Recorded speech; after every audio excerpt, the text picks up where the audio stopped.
Morning সবাইকে। আমি মধুমিতা চলে এসেছি আবার একটা নতুন ভিডিও নিয়ে। তোমাদের সবাইকে জানাই শুভ দীপাবলির অনেক অনেক শুভেচ্ছা আর অভিনন্দন।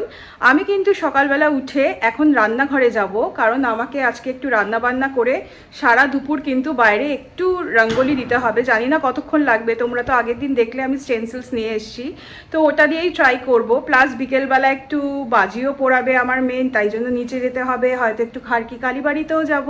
তো তোমরা দেখতে থাকো। আজকে দেখো আমি কিন্তু কিচেনে ডিমের কোরমা করতে চলে এসেছি। আজকে যেহেতু থার্সডে, বাজার কিন্তু সেরকম বাড়িতে কিছু ছিল না, কয়েকটা ডিমই পড়েছিল, কারণ জানোই তোমরা স্যাটারডে বা সানডে ছাড়া আমাদের সেরকম বাজার আসে না। তো ডিমগুলো দিয়ে আর কি করব ভাবলাম প্রথমে, তখন মনে হলো যে সবাই যেহেতু ডিম ভালোবাসে আর আজকে দিওয়ালি, তো কোরমাটাই করে নেওয়া যাক। তো তেলের মধ্যে ঘি তেল একসাথে মিক্স করে তার মধ্যে একটু গরম মশলা মরিচ এগুলো ফোড়ন দিয়ে পেঁয়াজটাকে ভালো করে কিন্তু আমি কষিয়ে নিয়েছি। তারপরে আদা রসুন বাটাটা দিয়ে দিচ্ছি। আমি যদিও এর মধ্যে লঙ্কাটাও অ্যাড করে দিয়েছি, তাতে কোরমাটা একটু ঝাল ঝাল হবে। আর আমার বাচ্চা সেরকম ঝাল নিয়ে খুব একটা অসুবিধা হয় না, মোটামুটি খেয়ে নেয়। তো এটা এখন কিছুক্ষণ কষবে।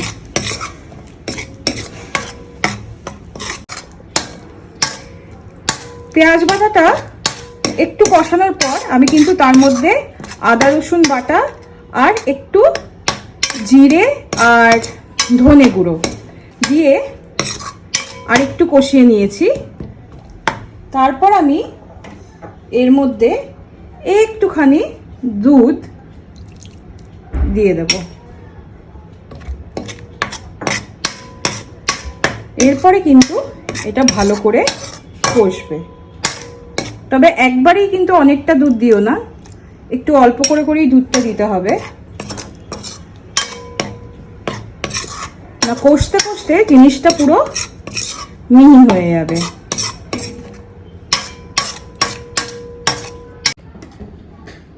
এইখানে দেখো মোটামুটি মশলা কষে কিন্তু তেল ছেড়ে দিয়েছে।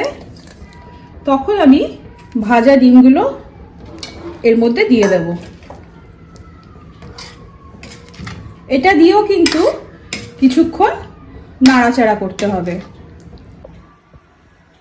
ডিমটা মিনিট 5 ঢাকার পর আমি কিন্তু তার মধ্যে ঈষৎ উষ্ণ 1 কাপ দুধ দিয়ে দিলাম। এইটা এবার আমি আরো মিনিট 5 ফোটাবো। নামানোর আগে আমি একটু গরম মশলা, একটু কেওড়া জল আর মিষ্টির জন্য মধু অ্যাড করলাম। কেওড়া জলটা দিলে কোরমার ফ্লেভারটা কিন্তু এনহ্যান্স হয়। ব্যাস, এবার একটু নাড়াচাড়া করে কিন্তু আমি নামিয়ে ফেলবো। এই দেখো আমার রান্নাবান্না কিন্তু শেষ। ডিমের কোরমার উপর আমি একটু পেঁয়াজের বেরেস্তা ছড়িয়ে দিয়েছি, এতে কিন্তু ফ্লেভারটা খুব সুন্দর আসে। তোমাদের বাড়িতে যদি কিছু না থাকে, কয়েকটা ডিম দিয়ে কিন্তু চটজলদি এই ডিশটা তোমরা প্রিপেয়ার করে নিতে পারো, সময়ও কিন্তু খুব কম লাগে। আমার মেয়েকে দেখো প্রদীপগুলোকে আবার কালার করে দিচ্ছে। আমি আসলে পুরনো প্রদীপগুলোকেই রিইউজ করি, তো একটু পেন্টিং করে ওগুলোকেই নতুন বানিয়ে দিচ্ছে। সন্ধেবেলায় যখন জ্বালাবো তখন তোমাদের দেখাবো।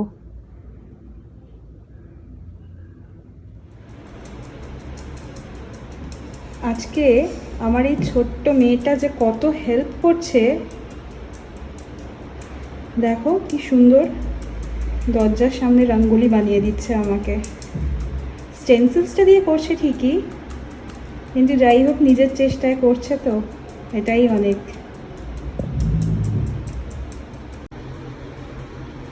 দিয়াগুলোও দেখো কি সুন্দর রং করেছে, পুরো নতুনের মতো। এই জায়গাগুলো প্রদীপ জ্বালিয়ে জ্বালিয়ে না কালো হয়ে গেছিল, ও আবার অ্যাক্রিলিক কালার নিয়ে পুরো কালার করে এই জায়গাটা গোল্ডেন কালার করে পুরো নতুন পেন্টিং করে দিয়েছে আমাকে। কি সুন্দর করেছে দেখো।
কিন্তু আবার চলে এসেছি।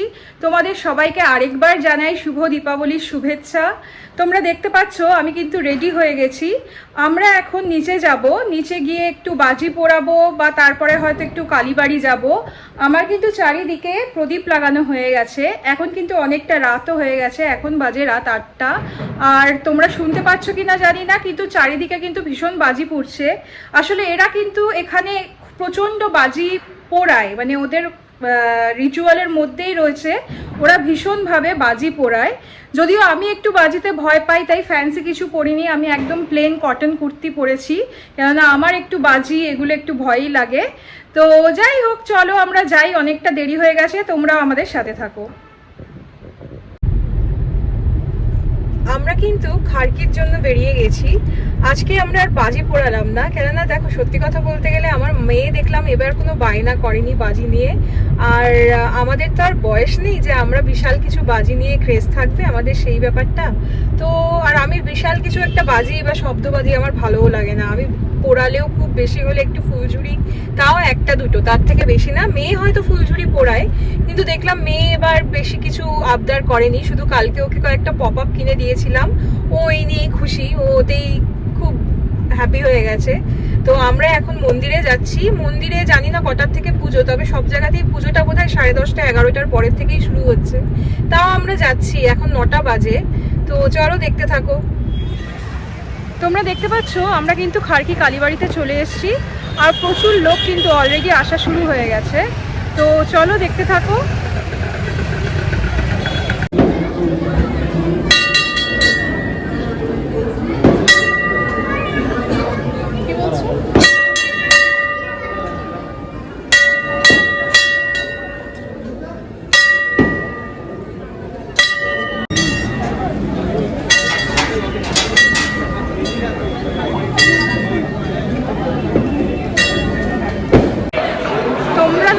আমি লাকি জানি না, আজকে কোনোভাবে কালী পুজো উপলক্ষে আজকে কিন্তু মায়ের একদম সামনে গিয়ে ছবি ভিডিও সব কিছুই নিতে অ্যালাউ করছে।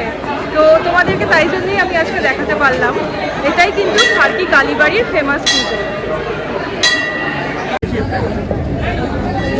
এখানে আমরা এখন ফুড স্টলগুলোতে চলে এসেছি। পুনেতে কিন্তু ফেমাস হচ্ছে প্রতাপ ক্যাটারিং, এটা কিন্তু তোমাদের দুর্গাপুজোর সময়ও আমি দেখিয়েছিলাম। তো এখান থেকেই তোমার সমস্ত মিষ্টি বা বিভিন্ন স্ন্যাক্স বিক্রি হচ্ছে। দেখি আমরা কোনটা নিই।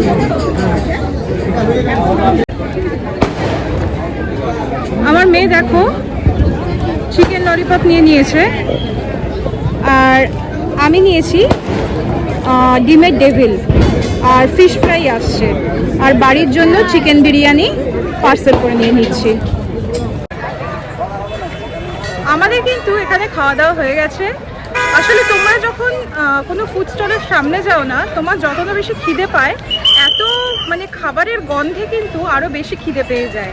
আমরা যথারীতি দুপুরে লাঞ্চ করেছিলাম, তারপর থেকে আর কিছু খাইনি, তো খিদেটা পেয়েছিল, কিন্তু এইখানে এসে যখন এত কিছু খাবার দেখলাম না, আরও যেন সবার খিদে পেয়ে গেছে। তো যাই হোক, এখন এখান থেকে বেরোচ্ছি। মোস্ট প্রবলি আমরা এখন ঐক্যতানের দিকে যাব, যেখানে আমরা বরাবরই যাই। তো চলো দেখতে থাকো।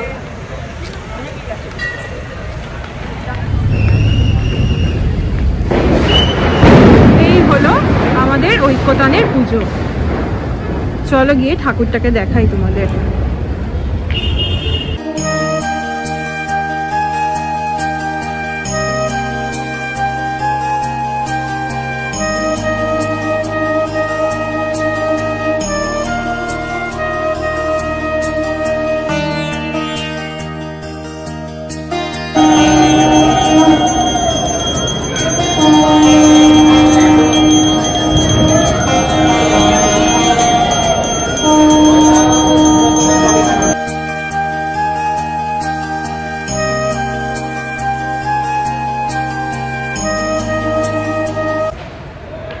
এখানে কিন্তু পুজো শুরু হয়ে গেছে, কিন্তু পুজো প্রায় রাত 1টা 1:30 অবধি চলবে।